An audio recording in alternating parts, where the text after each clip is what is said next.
Well, here we are, day one of Diablo 3 being live on the servers. It's May 15th. Game is less than 12 hours old, and I want to take a first whirlwind tour of the auction house live in game. And so the first thing to say is you'll notice when you sign your terms of service as you're starting up the game the first time, there's an auction house terms of service, and one of the things you'll notice in there is that the real money auction house that's been focus of a fair amount of attention leading up to launch is not available in the first week. So as the notification here says, the auction house, real currency auction house they're calling it, will be available as of the 22nd of May. So that's a full week after today, after the launch. Having said that, I want to give you a kind of a whirlwind tour of how things are looking just in the first few hours, what's showing up, and how prices are starting to sort themselves, and what you need to start doing to begin making inroads into playing the auction house in Diablo 3.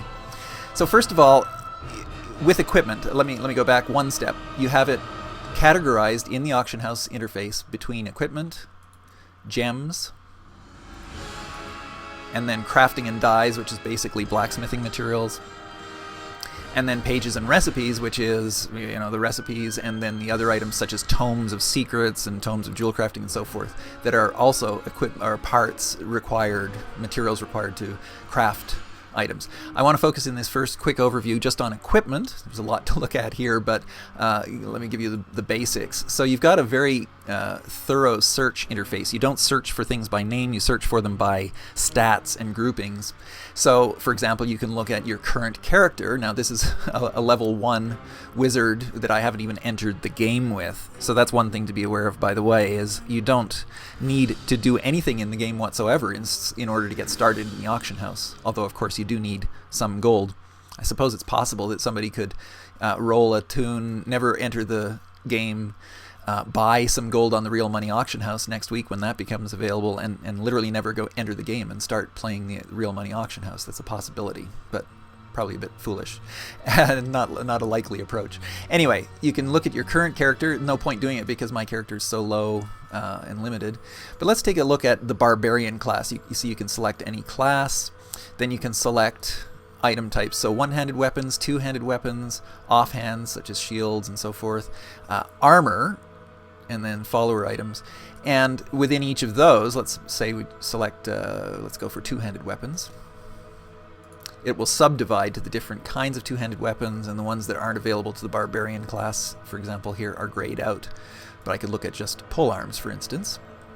And then I can set level ranges, low and high, and I can select rarity. Now, for the most part, you're only going to be looking at items that are magic and higher.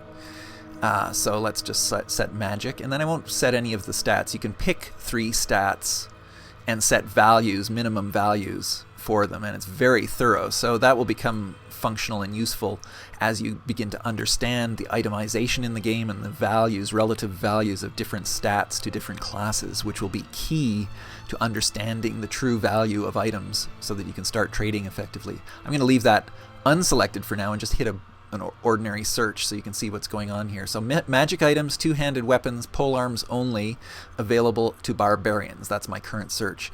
So you see that rather than having a scrolling window, you've got a series of pages that you can just click through at the bottom of the interface. And right now I haven't sorted the auctions, so I presume it's got some kind of, well, let's see, it might be a time-based sort. Yeah, well, no, I can't tell what the sort really is when you first look at it here. It's a little hard to assess. But you can click on the top of each column to sort your entire search. This goes across all of the pages by that stat. So, for example, buyout price is the obvious one to check out. I've sorted it from low to high, so we've got some no buyout items on the first page. If I sort it from high to low, you see that little arrow switches to downwards pointing. So I can now see what the highest buyout price for any polearm in this category is. So it is this socketed hatch of winter, and you see it's got a socket, it's got plus cold damage, it's got 27.1 DPS, and it's clearly overpriced at 30,000 gold for a buyout. Not that anybody's going to have 30,000 gold to spend at this point in the game, so I'm not quite sure what the point of that particular post is. So, if we page through to something more realistic in price, getting down into this 8,000 and 9,000 gold range, you can start looking at the stats. Eventually, what you're going to need to do, and this is probably going to require databases external to the game where we all start analyzing values, is you need to start understanding what is it worth to have holy damage on a weapon versus the DPS of the weapon and so forth.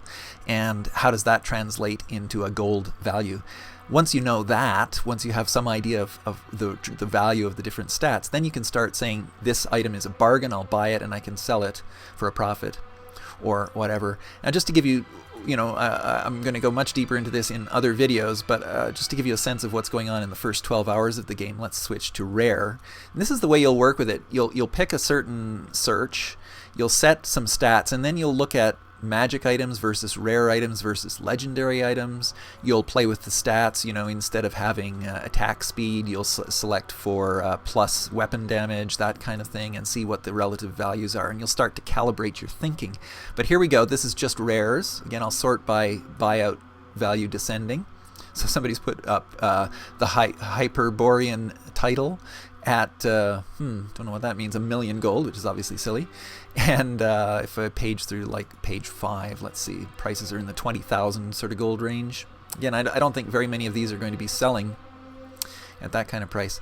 So I can also switch that up to legendary and see if there are any legendary items. No items found. So let's get rid of polearms and say all two-handed item types to broaden the search a bit. Okay, and there you see there are some two-handed weapons for barbarians, legendary. And again, let's try the search from high to low. So you got the silly ones at 2,000,005.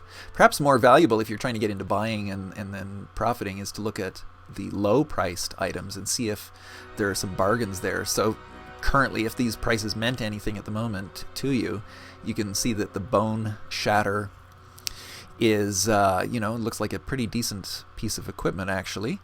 And it's a buyout at 9,950 gold. And most of them are going up to 30,000 plus. Let's see what page 2 says. Yeah, here's Bone Shatter at 50,000. So you could get a sense that even just from this kind of a quick look, that at less than 10,000 gold, that might be a buy, and you could turn around and sell that for a profit. But that's very speculative at this point without understanding what is the value of 22.5 DPS and crit increased by 1%, which are some of the key stats here, plus 27 strength as well. How does that stack up compared to an item that might sell for 30,000 gold? I'm going to leave it there. There's obviously a lot to be understood here and a lot of hardcore number crunching to go on before you can start making inroads into trading equipment. Much easier will be the market for crafting goods, and I'll look at that in the next video.